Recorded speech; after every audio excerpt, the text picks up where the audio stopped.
Hola a todos, mi nombre es Juan Pablo Medina y soy académico de la Escuela de Negocios de la Universidad Adolfo Ibáñez. En esta presentación quisiera hablarles sobre cómo el COVID-19 está redefiniendo la economía. Deseo enfatizar los siguientes aspectos. Primero, recalcar los desafíos de política económica que ha implicado la contención del COVID-19. Segundo, remarcar los mayores desafíos que enfrentan en su conjunto las economías emergentes como la chilena. Tercero, discutir la posición macroeconómica de Chile para lidiar con esta pandemia. Finalmente, plantear algunas interrogantes de cómo esta crisis puede modificar el funcionamiento de la economía. La figura a continuación ilustra de manera sencilla la noción de que contener esta pandemia tiene costos económicos. La línea azul continua en el eje superior muestra el número de contagiados en una economía cualquiera sin una política de contención como lo sería el establecimiento de cuarentenas. Mientras que la línea punteada azul en el eje inferior muestra los costos económicos medidos por la contracción en la actividad económica en ese mismo escenario sin contención. En contraste, la línea roja en el eje superior muestra los beneficios en reducir o aplanar la dinámica de contagiados por medio de una política de cuarentena, pero al costo de una mayor contracción económica, como lo ejemplifica la línea roja punteada en el eje inferior. Es importante destacar que es necesario contener la pandemia porque es posible que la trayectoria de contagiados en la línea azul, en el eje superior, sea muy abultada para la capacidad hospitalaria de un país. Así, en consecuencia, para contener la propagación de este virus, varios países han debido imponer medidas de cuarentena en los meses recientes. Lo anterior ha tenido efectos económicos sustantivos, desatando una recesión muy rápida y profunda. La figura a continuación muestra las solicitudes iniciales de subsidio de desempleo en Estados Unidos, que está en frecuencia semanal, evidenciando que la intensidad de la recesión en Estados Unidos es grande. Y se observa cifras récords en estas solicitudes en las últimas 4 semanas, marcadas en el rectángulo rojo, en millones de personas que han alcanzado cifras increíblemente elevadas. Todavía hay mucha incertidumbre sobre la profundidad y duración de los efectos adversos en la economía global, pero existe bastante consenso de que esta recesión mundial será peor que la experimentada en el 2009. Una de las principales dificultades es cómo evitar que los problemas de liquidez de empresas y trabajadores se transformen en un problema de insolvencia más generalizado y que desate una crisis financiera. Una situación más generalizada de insolvencia conllevará una prolongación de los efectos adversos de esta crisis y hará más complejo la contención de la pandemia mientras no exista una vacuna. Estamos condenados a un gran dilema entre contener este virus y salvar la economía tanto en el mundo como en cada país. La esperanza es que parece que no necesariamente. La prioridad es responder a la crisis sanitaria asegurando que el sistema de salud tenga suficiente holgura para acomodar las eventuales demandas de enfermos. Para ello, las políticas sanitarias de contención de la propagación del virus han debido ser combinados con una política macroeconómica de alivio económico-financiero a empresas y hogares. Sin embargo, la escala y rapidez en la implementación de estas medidas de alivio económico han mostrado ser desafiantes en cada uno de los países. Al mismo tiempo, la política de contención de este virus debe ser diseñada de una forma inteligente para adaptarse a las realidades económicas, sociales y culturales de cada país. Además, existe incertidumbre sobre muchos aspectos de la propagación de este virus. En particular, hay interrogantes sobre cuándo y a qué velocidad deben levantarse las cuarentenas.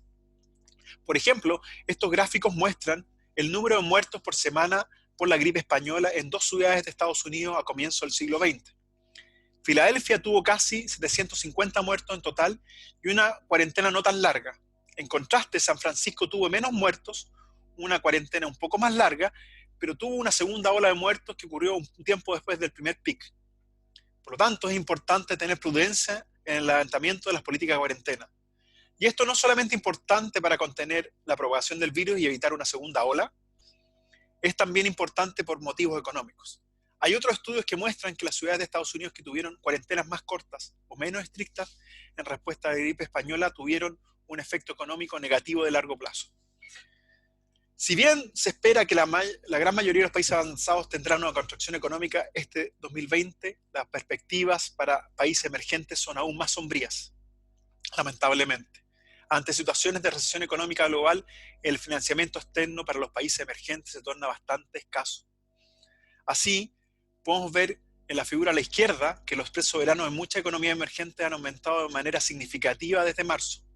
La otra cara de la moneda de este fenómeno es la repentina reversión en las entradas de capitales que han experimentado estas economías en lo que va del 2020, como se observa en la figura de la derecha. Dado que históricamente la repentina reversión de flujo de capitales a economía emergente ha terminado generando muchas crisis económicas en estos países, la información reciente de que esta reversión de flujo de capitales es mayor que en otros episodios de las últimas décadas alerta sobre la eventual severidad de la crisis económica que pudieran experimentar las economías emergentes. Este cambio en el precio del riesgo en economías emergentes es también un reflejo de las preocupaciones que existen sobre cómo estas economías podrán lidiar con la propagación de este virus. Usualmente la economía emergente tiene un mercado financiero menos desarrollado, asimismo tienen una capacidad hospitalaria más deficiente que la economía avanzada, aunque una población en promedio más joven, lo que podría ayudar a tener una tasa de mortalidad menor en relación a este virus. Las economías emergentes también tienen un sector informal más grande, una mayor pobreza y un hacinamiento en los hogares mayor y un menor respeto por las instituciones del Estado. Todos estos últimos factores pueden hacer que las políticas de contención de propagación del virus y mitigación económica sean más complejas de implementar con éxito en las economías emergentes. Por su parte, Chile venía debilitado económicamente después del 18 de octubre. La figura a continuación muestra el índice de confianza empresarial. El valor de 50 separa el optimismo del pesimismo. En diciembre pasado se alcanzó el menor valor para este índice desde que se tiene registro. Por su parte, en enero y febrero existió un leve proceso de normalización, aunque no optimismo, conforme se observó una paulatina tregua en el vandalismo que desafortunadamente acompañó a las legítimas demandas sociales. Desafortunadamente este indicador se recopiló hasta el 15 de marzo, así que no captura la severidad de lo que aconteció posteriormente que conocemos. Con todo, tanto Banco Central como analistas y organismos internacionales prevén que la recesión económica de Chile para este 2020 será peor que la experimentada en el 1999 y en el 2009. Todavía es muy pronto para saber si esta recesión será peor o no que a la que experimentó Chile a comienzos de los años 80. Uno tiene esperanza de que no sea así, dado que contamos con un buen marco institucional para las políticas macroeconómicas y financieras, algo que era bastante deficiente a comienzos de los años 80. Existe consenso de que la política fiscal tiene amplio espacio para poder mitigar los efectos económicos adversos para empresas y trabajadores. Si bien el espacio fiscal no es infinito, tiene mayor capacidad que otras economías emergentes, refrendado en varias décadas de un manejo fiscal relativamente responsable en Chile. Por su parte, el 2009 mostró que el Banco Central tiene un mandato que le permite actuar de forma contracíclica, es decir, poder ampliar su impulso monetario en las circunstancias actuales.